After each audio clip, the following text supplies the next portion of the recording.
உங்களுடைய இந்த பொன்னான நேரத்துக்காக நன்றி. நம்ம இன்றைக்கி பார்க்க போகிறது ஒரு சூப்பரான டிஃப்ரெண்ட்டான சக்கரை பொங்கல் ரெசிபி தான் பார்க்க போகிறோம்.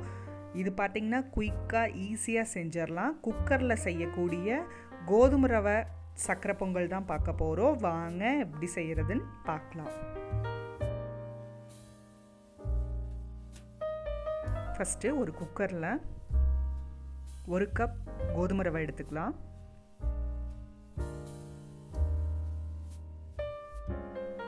அடுத்து 1/2 கப் பாசிப்பருப்பு நல்லா அலசிட்டு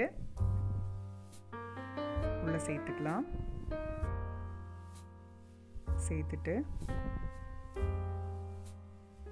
எந்த கப்பால் ரவை பாசிப்பருப்பு எடுத்தோமோ அதே கப்பில் 4.5 கப் வரைக்கும் தண்ணி விட்டுக்கலாம்.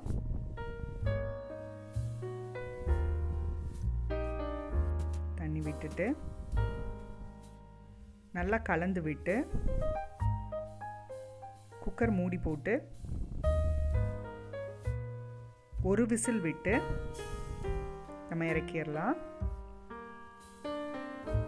இறக்கி சைடில் வச்சுட்டு ஒரு பாத்திரத்தில் 3/4 கப் வெல்லம், இந்த மாதிரி துருவின வெல்லம்,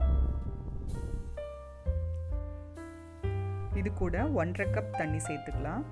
தண்ணி சேர்த்துட்டு இதை நல்லா கொதிக்க வச்சுக்கலாம்.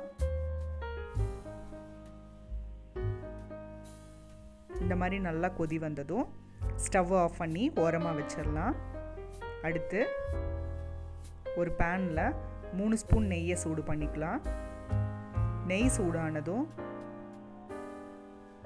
நம்மளுக்கு தேவையான நட்ஸ் எல்லாம் உள்ளே சேர்த்து மீடியம் ஃப்ளேமில் வச்சு நல்லா வறுத்து எடுத்துக்கலாம். நல்லா கலர் சேஞ்ச் ஆனதும் ஸ்டவ் ஆஃப் பண்ணி இதையும் ஓரமாக வச்சிடலாம். இப்போது நம்ம ஏரெல்லாம் இறங்கிடுச்சு. குக்கரை ஓப்பன் பண்ணிடலாம். ஓப்பன் பண்ணி மீடியம் ஃப்ளேமில் ஸ்டவ் ஆன் பண்ணிவிட்டு ஒரு ஃபில்ட்ரு வச்சு நம்ம ரெடி பண்ணி வச்சுருக்கிற இந்த வெல்லத்தை உள்ளே சேர்த்துக்கலாம். சேர்த்துட்டு ஒன்ஸ் கலந்து விட்டுடலாம். அடுத்து 2 ஏலக்காய் இந்த மாதிரி தட்டி உள்ளே சேர்த்துக்கலாம். இல்லை ஏலக்காய் பவுடர் சேர்த்துக்கிறனாலும் நம்ம சேர்த்துக்கலாம். இதையும் கலந்துட்டு நம்ம ஆல்ரெடி வறுத்து வச்சுருக்கிற இந்த நட்ஸையும் நெய்யோடையே உள்ளே சேர்த்து இதையும் நல்லா கலந்துக்கலாம். இப்போது ஃப்ளேமை ஹை ஃப்ளேமில் வச்சு நல்லா கலந்து விட்டுட்டே இருக்கலாம். இது பார்த்திங்கன்னா தண்ணி மாதிரி தெரியும், ஆனால் போக போக நல்லா கெட்டியாயிரும். நல்லா கலந்துட்டு ரொம்ப கெட்டியாக வரைக்கும் விட வேண்டாம். ஓரளவுக்கு இந்த மாதிரி கொஞ்சம் லூஸாக இருக்கும்போதே நம்ம ஆஃப் பண்ணி இறக்கிடலாம். ஆறும்போது பார்த்திங்கன்னா நல்லா கெட்டியாயிரும்.